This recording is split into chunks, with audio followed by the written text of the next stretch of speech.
Assalamualaikum warahmatullahi wabarakatuh.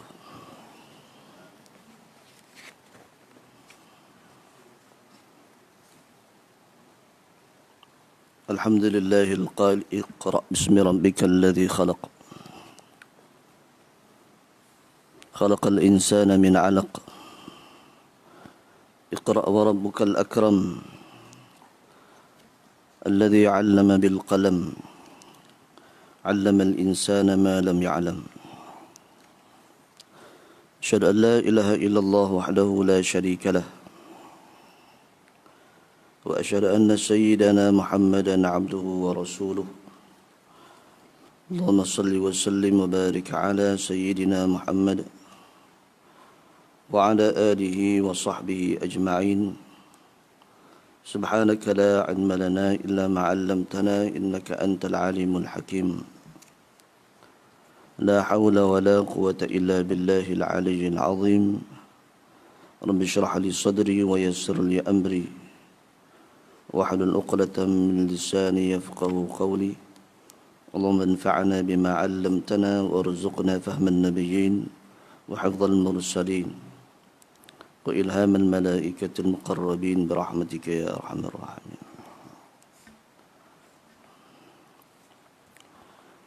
InsyaAllah pagi ini kita menyambung pengajian kitab tafsir ayat yang ke-143.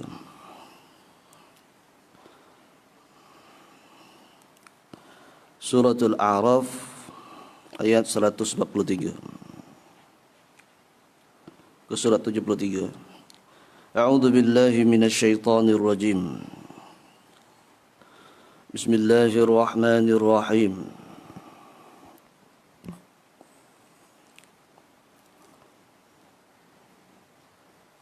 ولما جاء موسى لميقاتنا وكلمه ربه قال رب أرني أنظر إليك قال لن تراني ولكن انظر إلى الجبل فإن استقر مكانه فسوف تراني فلما تجلى ربه للجبل جعله دكا وخر موسى صعقا فلما أفاق قال سبحانك تبت إليك وأنا أول المؤمنين.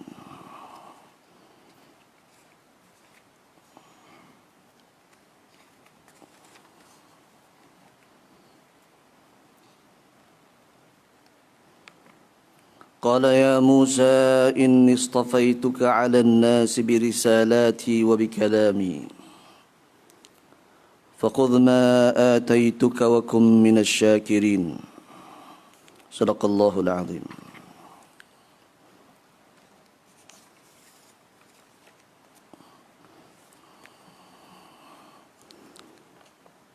Maksudnya tatkala Musa sampai kepada tempoh yang kami, yakni Allah tetapkan, dan dia diajak bercakap oleh Tuhannya.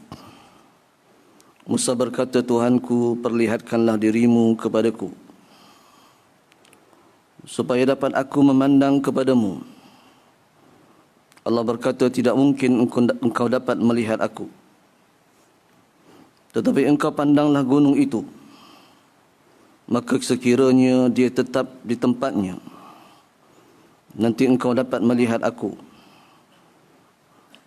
Maka manakala Tuhannya memperlihatkan kebesarannya pada gunung itu runtuh dan Musa pun jatuh pingsan. Manakala Musa sadar kembali, berkatalah dia, Maha suci engkau, aku bertaubat kepadamu dan akulah orang-orang yang mula-mula beriman.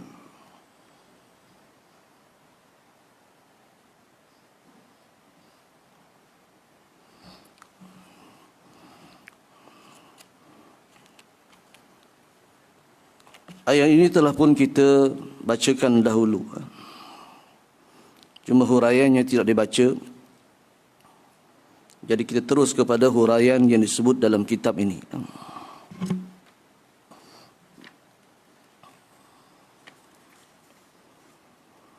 Pada ayat yang berbunyi walamma jaa Musa limiqatina wa kallamahu rabbuhu.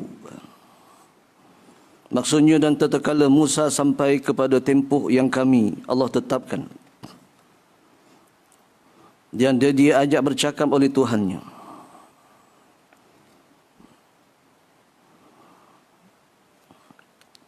Huraiannya kata para mufassirin, apabila Nabi Musa sudah sampai tempohnya untuk menerima kitab Taurat, dia dijanjikan oleh Allah kepada kaum Bani Israel. Maka dia pun mensucikan dirinya dan memakai pakaian yang bersih. Kemudian berpuasa, lalu naik di sebuah gunung yang bernama Tur Saina. Kemudian Allah menurunkan awan yang menutupi kawasan sepanjang 4 farsakh, yakni kira-kira 13 batu.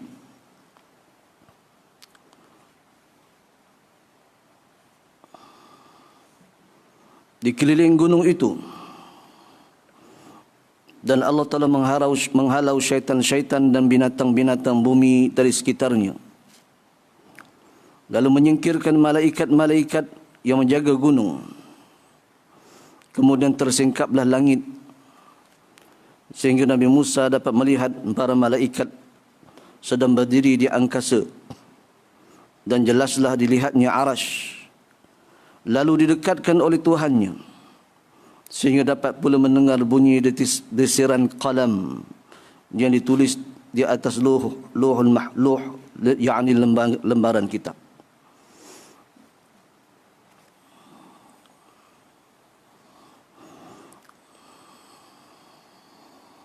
Kemudian Allah Subhanahu wa taala pun berkata-kata kepadanya dengan tidak memakai sebarang perantaraan. Nabi Musa dapat mendengar daripada segala jurusan. Walhal semasa itu malaikat Jibril ada bersama-sama dengannya, tetapi dia tidak dapat mendengarnya. Oleh kerana Nabi Musa sangat tekun mendengar Allah Subhanahu wa taala berkata-kata, teringin di dalam hatinya hendak melihat bagaimana rupa Allah Subhanahu wa taala itu. Ini tafsiran ni disebut dalam huraian tafsir Bughawi. Yang dibaca ni ialah mengikut tafsir Al-Bughawi. Tapi para ulama kebanyakannya tidak menafsirkan ayat ini secara terperinci. Banyak di kalangan ulama, para mufassirin tawakuf ataupun tidak menafsirkan pembicaraan secara terperinci.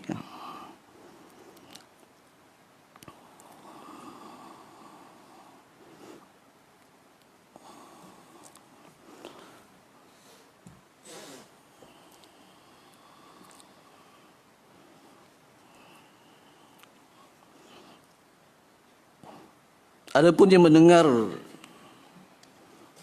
pembicaraan ucapan Allah Subhanahu wa taala, kata-kata Allah Subhanahu wa taala itu ialah Nabi Musa alaihi salam.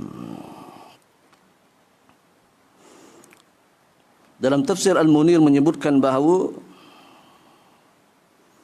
yang mendengar ucapan Nabi Musa alaihi salam bukan setakat Nabi Musa alaihi salam, tetapi juga ialah pengikut-pengikut Nabi Musa alaihi salam.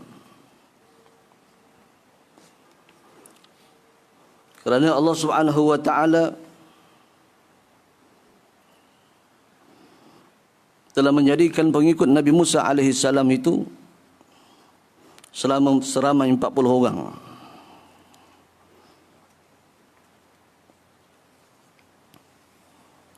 Mendengar kalam-kalam yang diucapkan oleh Nabi Musa alaihi salam dan mendengar perkataan Allah Subhanahu wa taala itu. Bukan setakat Nabi Musa alaihi salam sahaja yang mendengar perbualan, perkataan-perkataan yang diucapkan itu, malahan juga didengar oleh 40 orang. Yang disebut dalam Quranul Karim, واختار موسى قومه 70 رجلا لميقاتنا. Nabi Musa alaihi salam telah memilih kaumnya 70 orang untuk berada di miqat, berada dengan Nabi Musa alaihi salam. Maknanya Nabi Musa alaihi salam bukan pergi seorang, tetapi pergi dengan 70 orang. Waqtara Musa qaumahu 70 rajulan limiqatina. Telah memilih Nabi Musa alaihi salam akan kaumnya, terdiri daripada 70 orang lelaki. Itulah yang bermunajat. Nabi Musa bermunajat kepada Allah Subhanahu wa taala, tetapi juga ditemani oleh 70 orang di kalangan kaum dia. Didengar oleh kaumnya, tetapi mereka tidak sampai kepada, dipanggil bil wadil muqaddas tuwa, wadi yang dipanggil wadi yang muqaddas, wadi atau lembah yang disucikan oleh Allah Subhanahu wa taala, yang dinamakan Wadi Tuwa.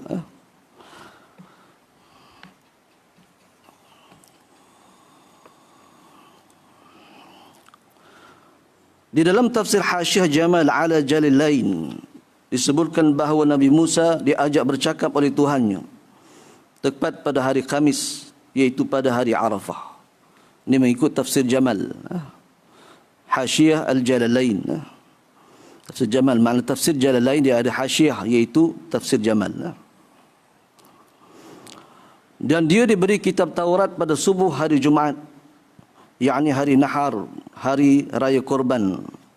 Dan semasa diajak bercakap, Allah Subhanahu wa taala telah menyingkapkan hijab tabir yang mendinding di antara Nabi Musa dengan kalamnya, dengan kalamullah, percakapannya, sehingga percakapan itu dapat didengarnya. Didengar percakapan Allah Subhanahu wa taala itu. Sebab apa? Allah Taala menyebut dalam Quran bahawa manusia ini tidak boleh berkata-kata dengan Allah. Makana li basharin an yukallimahu Allah illa wahyan aw min wara'i hijab aw yursila rasulan fayuhiya bi idnihi ma yasha. Tiadalah bagi manusia itu boleh berkata-kata dengan Allah melainkan dengan perantaraan wahyu, illa wahyan. Wahyu ni ialah dia boleh berkata-kata melalui mimpi. Allah Ta'ala memberikan wahyu secara mimpi, memberikan ilham. Au min wara'i hijabin, ataupun manusia berkata-kata dengan Allah itu melalui hijab. Au yursila rasulan, ataupun diutuskan kepadanya malaikat rasulan. Rasulan ini bukan rasul, tetapi ialah malaikat yang diutuskan. Jibril alaihi salam, fayuhiya bi idnihi ma yasha, maka diwahyukan kepadanya apa yang dikehendakinya. Manusia tidak boleh berkata-kata dengan Allah Subhanahu wa taala melainkan dengan perantaraan itu. Nabi Musa alaihi salam ini diberikan keistimewaan oleh Allah, iaitu berkata dengan Allah tanpa hijab. Maknanya ialah disingkapkan hijab oleh Allah Subhanahu wa taala sehingga boleh berkata-kata dengan Allah Subhanahu wa taala secara direct. Tetapi perkataan berkata-kata dengan Allah Subhanahu wa taala itu ialah bukan dengan sifat, dengan huruf, dengan suara. Sebab itu kita baca dalam kitab akidah ataupun kitab tafsir, dia akan menyebutkan bahawa Allah Ta'ala berkata-kata dengan Musa alaihi salam itu tanpa suara, tanpa arah dan tanpa huruf. Macam mana perkataan itu? Wallahu a'lam bissawab. Tidak disebut dalam tafsir-tafsir mana bagaimana Allah Ta'ala, cara Allah Ta'ala berkata-kata itu, kerana Allah Ta'ala itu bersifat dengan kalamnya yang qadim, bukan baharu. Ini tidaklah berarti sama sekali bahawa Allah membuat tanggapan kata-kata yang didengar oleh Nabi Musa, kerana kata-kata Allah atau percakapannya itu adalah bersifat qadim, lagi azali, sedia kala dan tidak ada permulaan dan tidak ada kesudahan, tidak memakai suara dan tidak memakai huruf. Ini dalam i'tiqad ahli sunnah wal jamaah. Ada pun orang kata Allah Ta'ala ada suara, kerana membaca ataupun setakat membaca terjemahan ini, maka itu adalah benda yang batil, perkara yang tak betul. Ia ada dalam masalah akidah ini dipanggil ta'alluq kepada sifat kalam. Ta'alluq kepada sifat kalam ni ada ta'alluq tanjizil qadim dan tanjizil hadith. Tapi itu bicara panjang mengenai dengan kalam Allah Subhanahu wa taala. Selanjutnya pengarang tafsir itu menyebutkan bahawa tidak ada terjumpa dalam mana-mana kitab tafsir yang menerangkan bagaimanakah Nabi Musa dapat memahami kata-kata yang didengarkannya itu. Tak tahu cara, wallahu alam, perkara-perkara yang bersifat dengan perkara gaib. Perkara yang tak boleh kita, suatu yang tak boleh kita bicarakan ialah mengenai dengan perkara-perkara yang tak dapat kita tak dapat kita, tak disebut oleh para ulama. Macam kita nak sebut mengenai dengan hakikat zat Allah Subhanahu wa taala. Siapa yang boleh nak sebut? Tak boleh. Baitulah saya ada seorang pelajar dulu, dia orang asalnya Kristian. Dia banyaklah benda-benda yang dia nak tanya tu. Dia kata Tuhan tu macam mana? Allah tu macam mana?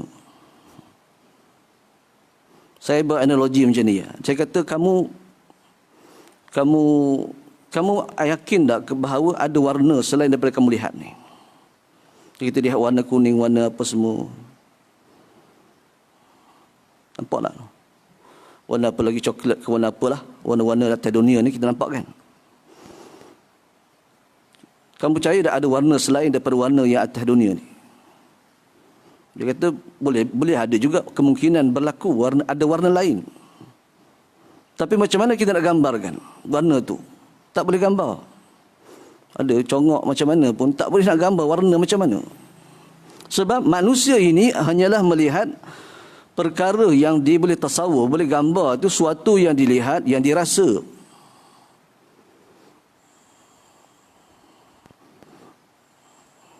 Warna kuning, warna macam renih, macam air. Sebab kita nampak. Tetapi benda yang tak boleh ditasawur ni, benda yang tak boleh nampak, yang tak boleh difikir oleh manusia, benda yang tak ada nampak di hadapan mata dia. Dia tak boleh tasawur, tak boleh gambar. Kalau kita fikir juga, betul juga mungkin ada satu warna yang lain. Ada warna lain tak selain warna nampak ni? Mungkin ada. Ke tak ada? Mungkin ada kan? Tapi macam mana kita nak gambar tu? Macam mana kita nak fikir? Kalau kita nampak sekalipun, kita tak boleh nak cerita. Itu segi logiknya. Manusia hanyalah boleh cerita kepada benda yang dinampak, dilihat, dirasai. Bukan setakat dirasai itu. Kalau kita rasa sesuatu yang kita rasa pun kadang tak ada cerita juga, tuan-tuan. Doyan tu, musangking. Cerita sedap pun semua sedap. Tapi hakikat durian king yang sedap tu, macam mana rasa, tak boleh cerita. Saya tak pernah makan durian king, saya tak tahu. Musangking, durian king pula. Musangking. Tapi orang yang cerita sedap. Tapi tak bagi pun cerita. Tak boleh cerita hakikat tu. Apalagi zat Allah Subhanahu wa taala. Mustahil kita boleh cerita. Sebab itulah ramai di kalangan ulama tawakuf. Cerita mengenai panjang lebar mengenai dengan kalam Allah, mengenai dengan bagaimana Nabi Musa AS bercakap dengan Allah Subhanahu wa taala. Tak sampai nak cerita pun tak boleh, kerana tidak ada sumbernya.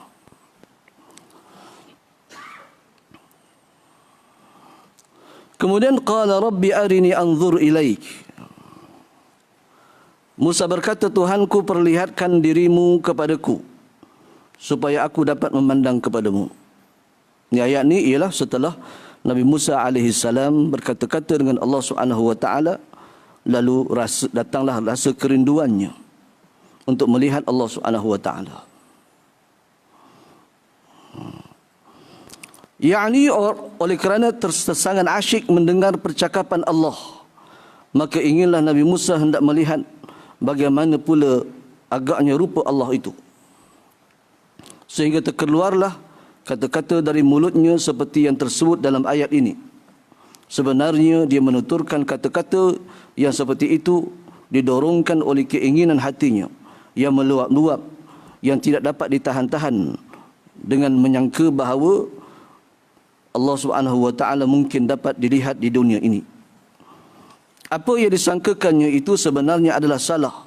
Maha suci Allah daripada yang demikian itu. Subhanallahi, maha suci Allah daripada apa yang dianggap oleh Nabi Musa alaihi salam itu. Ini maknanya ialah walaupun meminta kepada Allah Subhanahu wa taala, Nabi Musa alaihi salam meminta suatu yang mungkin berlaku. Maknanya, Rabbi arini anzur ilaik, wahai Tuhanku, perlihatkan kepadaku dirimu supaya aku boleh melihat engkau.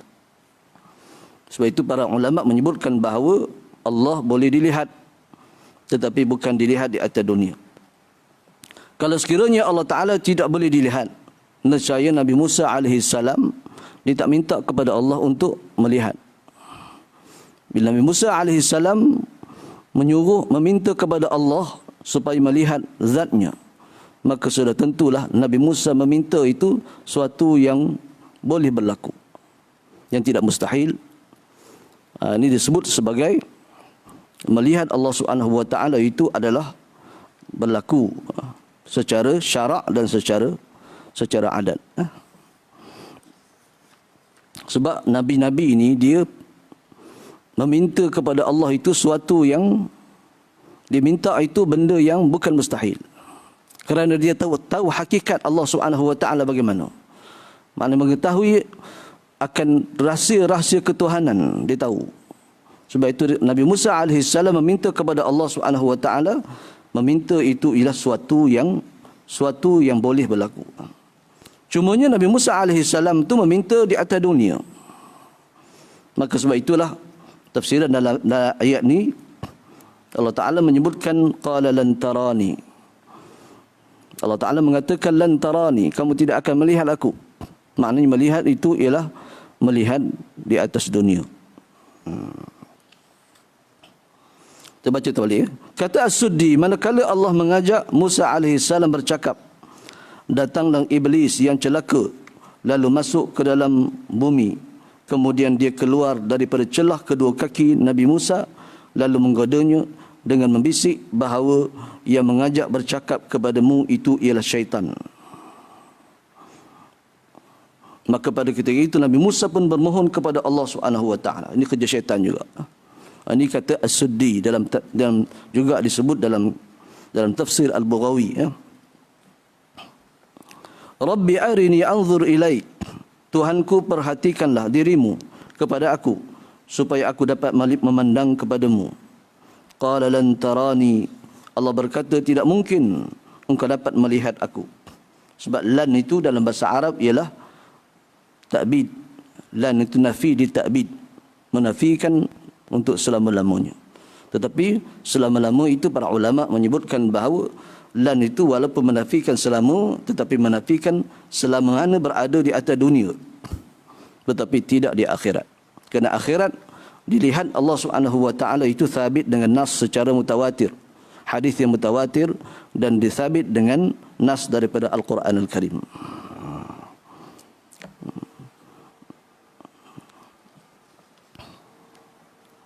Yakni Allah menafikan,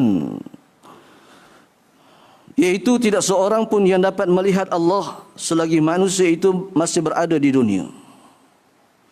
Tak akan dapat. Tetapi Nabi SAW ini khilaf. Adakah Nabi SAW itu melihat Allah Subhanahu wa taala, melihat Tuhannya dalam malam Isra' Mi'raj, peristiwa Isra' dan Mi'raj. Itu khilaf. Pendapat Ibn Abbas mengatakan bahawa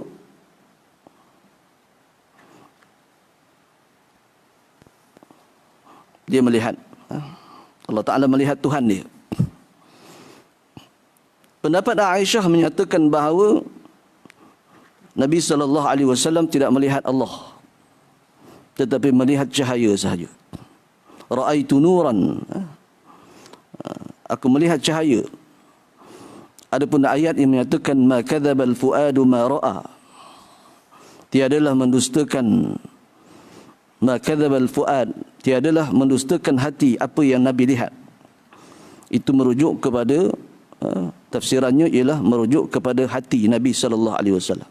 Maka Allah Taala itu dilihat oleh Nabi sallallahu alaihi wasallam, hatinya tidak mendustakan apa yang dilihat itu.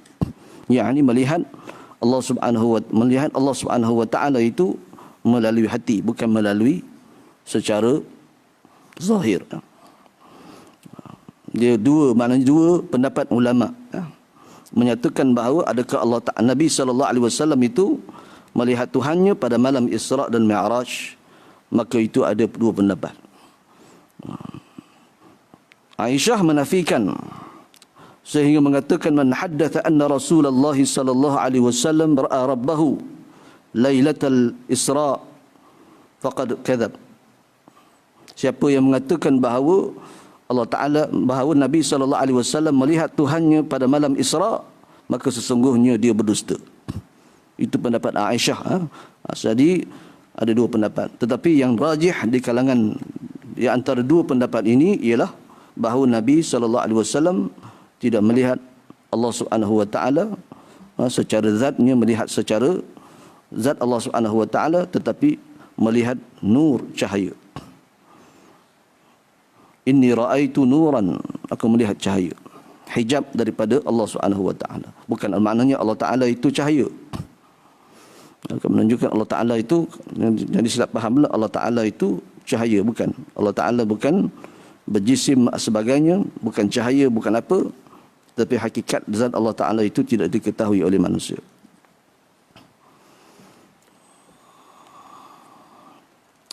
Kenapa Allah Taala tidak boleh lihat? Pertama ialah tak sewajar Allah Ta'ala dilihat di tempat yang kotor. Dunia ni tempat najis, dia tak boleh lihat lah.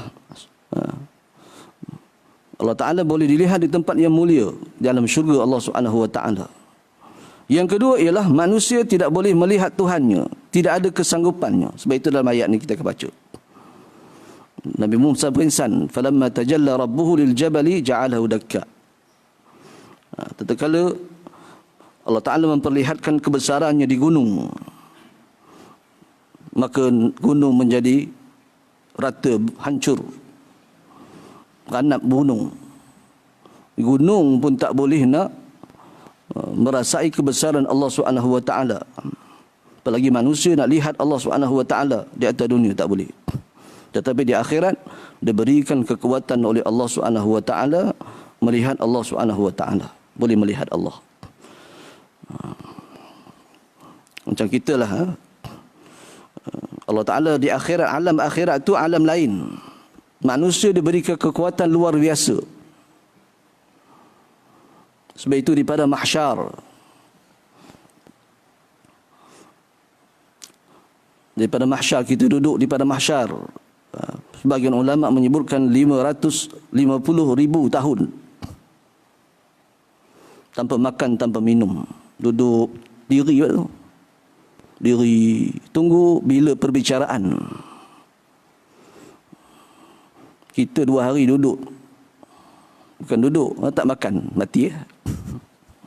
Di akhirat Allah Ta'ala berikan kekuatan. Manusia boleh berdiri tanpa makan, tanpa minum, dengan adanya bahang matahari yang panas. Duduk berdiri menunggu keputusan Allah Subhanahu wa taala bila nak bicara. Kan sekejap tuan-tuan, lama. Seluruh manusia tapi tidak mati. Ini adalah merupakan kekuatan yang Allah berikan ke atas manusia di alam akhirat. Alam dunia tidak boleh ya. Itu lain, maknanya ialah itu secara logiknya begitulah, melihat Allah Taala itu tidak boleh dilihat di dunia kerana manusia lemah di atas dunia, tetapi diberikan kekuatan oleh Allah Subhanahu wa taala ketika mana berada di akhirat. Habis.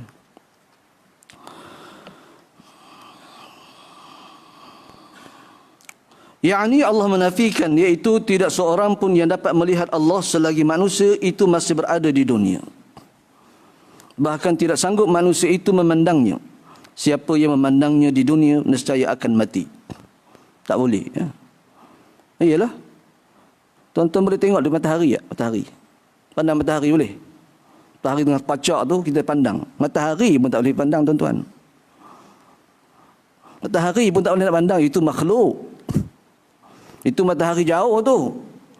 Cuba matahari tu dekat dengan kita. Boleh pandang tak? Boleh. Mati kita, tuan-tuan.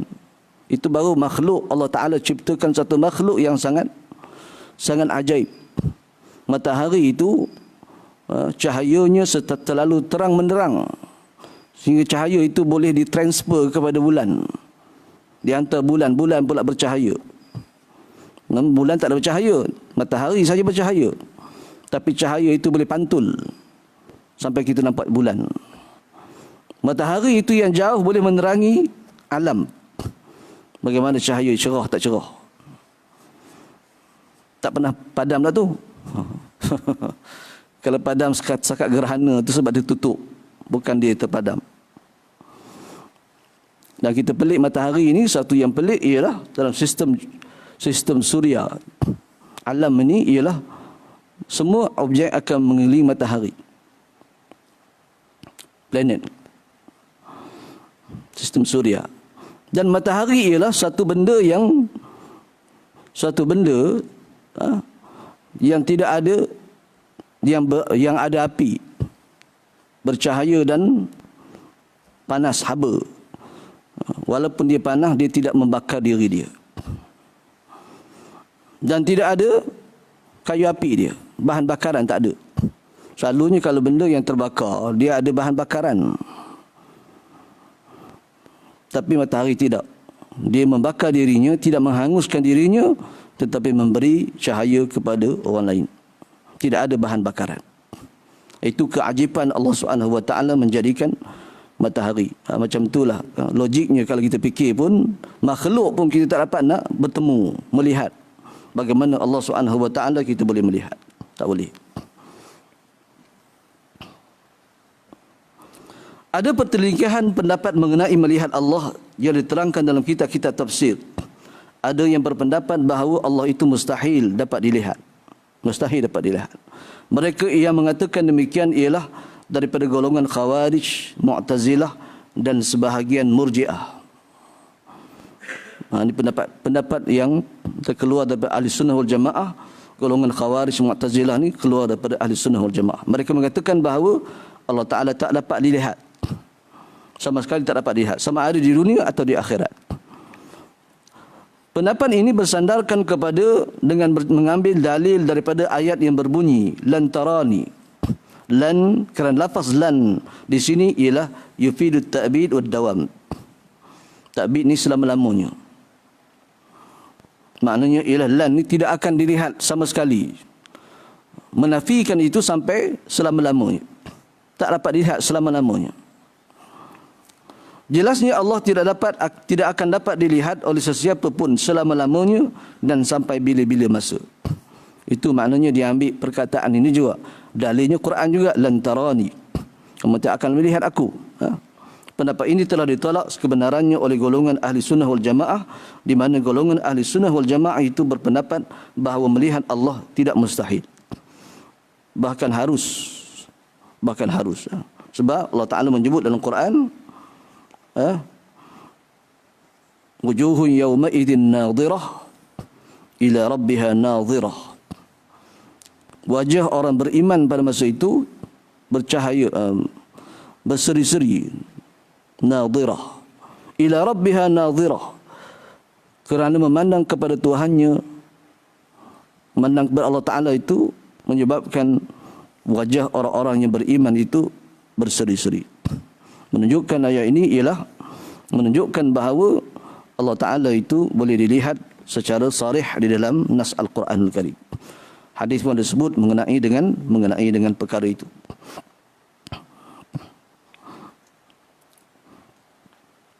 Mereka mentakwilkan lan tarani di sini ialah mahmulan 'ala dunya, ay lan tarani fid dunya.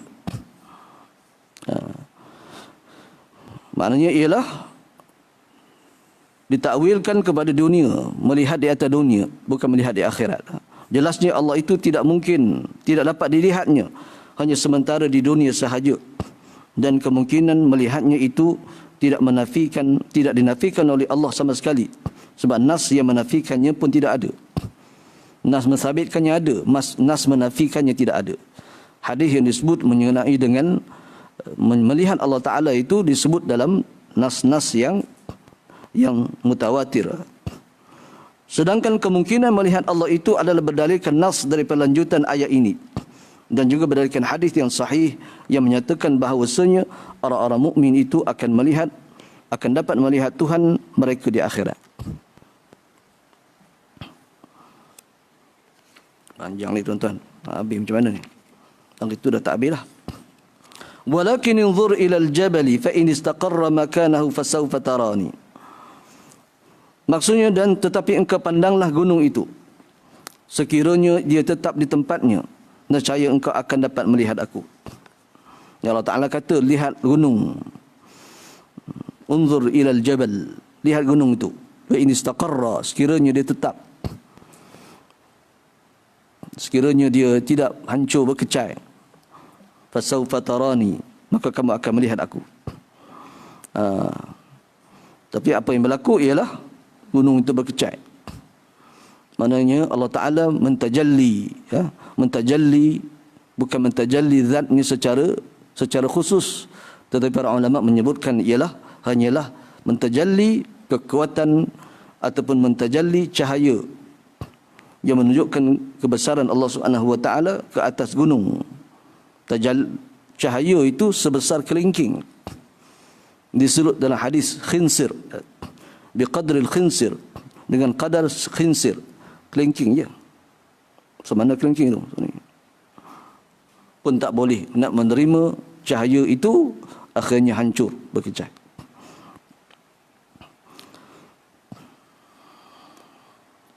Maksudnya ada kemungkinan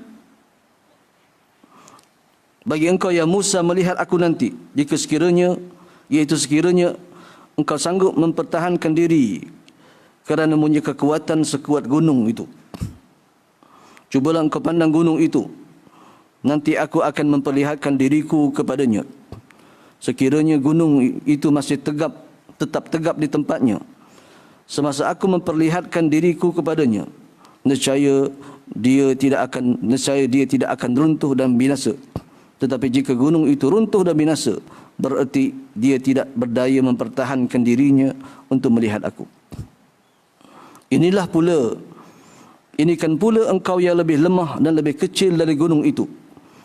Tentu engkau lebih lagi tidak berdaya mempertahankan dirimu apabila aku memperlihatkan diriku kepadamu. Itu Allah Ta'ala berikan, tengok gunung yang kuat itu pun hancur. Bagaimana Nabi Musa boleh melihat Allah Subhanahu wa taala. Melihat kepada susunan ayat ini, kita dapat mengambil kesimpulan bahawa melihat Allah itu suatu perkara yang harus. Kerana hal itu bergantung kepada adanya daya kekuatan atau adanya kesanggupan yang diberikan oleh Allah kepada seseorang yang dikehendakinya. Jika Allah memberikan kekuatan, dapatlah seseorang itu melihat Allah Subhanahu wa taala. Kekuatan itu Allah Ta'ala beri di akhirat dalam syurga, jannatun na'im, bukan di atas dunia. Dan ayat ini juga menunjukkan bahawa permohonan Nabi Musa AS untuk melihat Allah itu tidak ditolak bulat-bulat, malah tidak pula dilarang. Ini kerana tidak dilarang, tahulah bahawa melihat Allah itu suatu perkara yang harus. Nabi Musa minta itu benda yang boleh berlaku, bukan mustahil. Malah diberikan kesempatan kepada Musa untuk melihatnya, iaitu disuruh dia memandang kepada gunung sebagai satu contoh atau percubaan adalah dikatakan gunung itu bernama Zubair. Wallahu alam, di mana gunung itu? Wallahu alam, tak tahu. Falamma tajalla rabbuhu lil jabali ja'alahu dakkan. Bukan dakka, ada satu qiraat baca dakka. Di sini dakkan saja. Maka manakala Tuhan memperlihatkan kebesaran dirinya kepada gunung itu runtuh. Gunung runtuh. Kalau memanglah benda yang tak mungkin. Allah Ta'ala itu lihat kepada gunung runtuh. Bukan setakat gunung lah tuan-tuan. Sebab itu ada hadis Nabi SAW yang menyatakan bahawa lau kashafahu la ahraqat subuhatu wajhi mantaha ilaihi basaruhu min khalqih. Allah Subhanahu wa taala menyebutkan bahawa hijabuhu nur. Hijab tu nur, cahaya. Cahaya itu kalau Allah buka, nescaya akan hancur semua. Alam ni akan hancur binasa. Bagaimana? Wallahu alam. Itulah mana disebut dalam hadis Nabi sallallahu alaihi wasallam, cahaya sahaja pun dah hancur. Yang disebut oleh Nabi Musa alaihi salam ini, di atas gunung itu sebesar jari kelingking. Cahaya itu. Yakni kemudian Allah memerintahkan malaikat-malaikat yang di langit ketujuh mengangkat arasnya.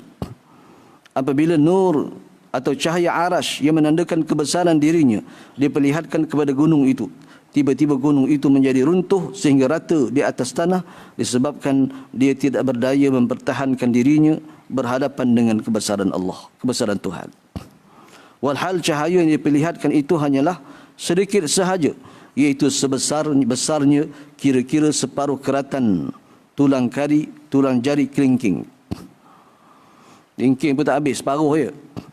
Sebagaimana ia diterangkan dalam hadis bahawa Nabi SAW tatkala membaca ayat ini, diletakkannya ibu jarinya di atas keratan tulang kelingking yang di sebelah atas, seraya berkata, hanya sebesar inilah cahaya gunung, cahaya itu, gunung itu terus runtuh. Nabi kata gini ya. Itu kekuatan manusia tidak ada kekuatan itu. Kalau benda yang di atas dunia pun, matahari ini jauh tuan-tuan, kecuali matahari dekat dengan kita. Matahari ini jauh sungguh. Matahari pun kalau lekat pun hancur. Tak hidup kita tuan-tuan. Kita ni hidup ni sebab ada air hujan. Matahari panas kemudian hujan, okeylah. Cuba matahari itu tak ada hujan langsung, cukup 2 tahun tuan-tuan, kering habis. Negara yang panas macam di gunung-gunung, di bergurun, negara yang bergurun, dia masih lagi walaupun panas tapi masih boleh hidup. Kenapa? Ialah masih ada hujan. Tapi sekali-sekala ada hujan. Mungkin setahun 2 kali hujan. Tapi cuba tidak ada hujan, habislah. Tak hidup kita tuan-tuan. Itu maknanya ialah matahari pun kita tak boleh lawan. Sedangkan dia adalah makhluk Allah SWT. Berkata Ibn Abbas dan lainnya bahawa apabila gunung itu terkena cahaya nur, dia terus hancur. Adapun tentang Allah memperlihatkan dirinya dengan berjisim, itu adalah mustahil di atas Allah. Bukan maknanya nur cahaya itu Allah, bukan. Walaupun Allah itu namanya ialah nur. Allahu nurus samawati wal ard. Allah lah yang memberi cahaya kepada langit dan bumi. Bukan Allah Ta'ala itu cahaya. Kalau Allah Ta'ala itu cahaya, macam makhluk lah bercahaya. Dan diriwayatkan daripada Sahal bin Sa'an As-Sa'idi bahawa Allah Subhanahu wa taala memperlihatkan cahaya itu di sebalik 70 ribu takbir, yakni hijab yang besarnya cahaya itu sekadar 1 dirham, lalu gunung itu hancur. Ini berdasarkan kepada riwayat-riwayat. Wa kharra Musa sa'iqa, dan Musa pun jatuh pingsan, yakni sebaik-baik sahaja gunung itu runtuh, maka Nabi Musa yang menyaksikan peristiwa itu dengan tiba-tiba telah jatuh pingsan. Dia tersungkur, tidak sadarkan diri, bagaikan orang yang telah mati. Nyatalah sekarang bahawa dia lemah kerana tidak ada kelengkapan yang cukup untuk mempersiapkan dirinya. Dia tidak berdaya memandang kepada cahaya yang ditunjukkan oleh Allah kepada gunung itu. Inilah satu peristiwa yang berlaku sebagai percubaan kepada jenis manusia yang ingin melihat Tuhan. Ternyata dalam percubaan ini manusia tidak tahan dan tidak berdaya kerana kelemahannya. Manusia tidak berdaya. Musa pun tak berjaya, apalagi manusia biasa. Kalau orang mendakwa dia melihat Tuhan, itu teruk sangat tu.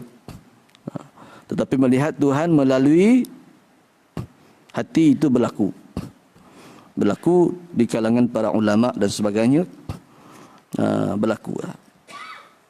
Falamma afaqa qala subhanaka tubtu ilaika wa ana awwalul mu'minin. Manakala Musa sadar kembali, berkatalah dia, Maha suci Engkau, aku bertaubat kepadamu dan akulah orang-orang yang mula-mula beriman.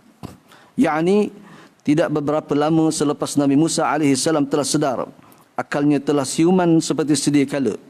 Dia merasa amat kesal dan dia menyesali bahawa apa yang diminta dahulu kepada Tuhan adalah suatu perkara yang tidak patut.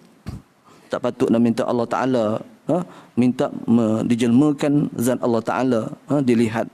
Tak patut. Itulah sebabnya dia mengucapkan tasbih, mensucikan Allah. Subhanaka, Maha suci Engkau daripada apa yang digambarkannya, yang diperkirakannya. Musa memperkirakan Allah Ta'ala boleh dilihat, tapi Maha suci Engkau. Maknanya membersihkan, mentakdiskan Allah Ta'ala itu daripada apa yang disangkakannya. Maksudnya Allah Ta'ala Maha suci daripada perkara-perkara yang tidak patut dan tidak layak bagi sifat-sifatnya. Apa sahaja sifat, sebab itu tanzih. Itu mesti membersihkan Allah Subhanahu Wa Ta'ala daripada sifat-sifat yang tak layak bagi Allah. Juga telah bertaubat kepada Allah, yakni menarik kembali permintaannya yang tidak diizinkan oleh Allah itu. Itu taubat Nabi-Nabi, ya. Dan kemudian dia mengaku sebagai orang yang pertama daripada kaum Bani Israel yang mengiktikad bahawasanya benarlah manusia tidak dapat melihat Tuhannya semasa di dunia ini. Sebab itu Allah dikata, tubtu ilaika wa ana awwalul mu'minin, dan akulah orang-orang yang pertama-tama beriman. Bukan Nabi Musa baru beriman, tak. Musa dah lama beriman. Beriman itu maksudnya ialah beriman dengan Allah, bahawa Allah Ta'ala itu tidak boleh, beriman dengan perkara bahawa Allah Ta'ala itu tidak boleh dilihat di atas dunia. Dialah orang yang pertama-tama melihat perkara itu dan mempercayai bahawa Allah Ta'ala tidak boleh dilihat di atas dunia. Jadi sekadar itu saja untuk pengajian kita pada pagi ini. InsyaAllah kita akan bertemu dalam pengajian, siri-siri pengajian yang akan datang, tafsiran ayat 144 pada kuliah yang akan datang, yang baik daripada Allah Subhanahu Wa Ta'ala, yang tidak baik itu daripada kelemahan diri saya sendiri. Aku qali hadza wa astaghfirullahal azim. Assalamualaikum warahmatullahi wabarakatuh. Bismillahirrahmanirrahim. Alhamdulillahirabbil alamin. Wassalatu wassalamu ala asyrafil anbiya'i wal mursalin wa ala alihi wa sahbihi ajma'in. Allahumma arhamna bil Qur'an waj'alhu lana imaman wa nuran wa hudan wa rahmah. Allahumma dhakkirna minhu ma nasina wa 'allimna minhu ma jahilna. وارزقنا تلاوته آناء الليل وأطراف النهار واجعله لنا حجة يا رب العالمين. صلى الله على سيدنا محمد وعلى آله وصحبه وسلم. الحمد لله.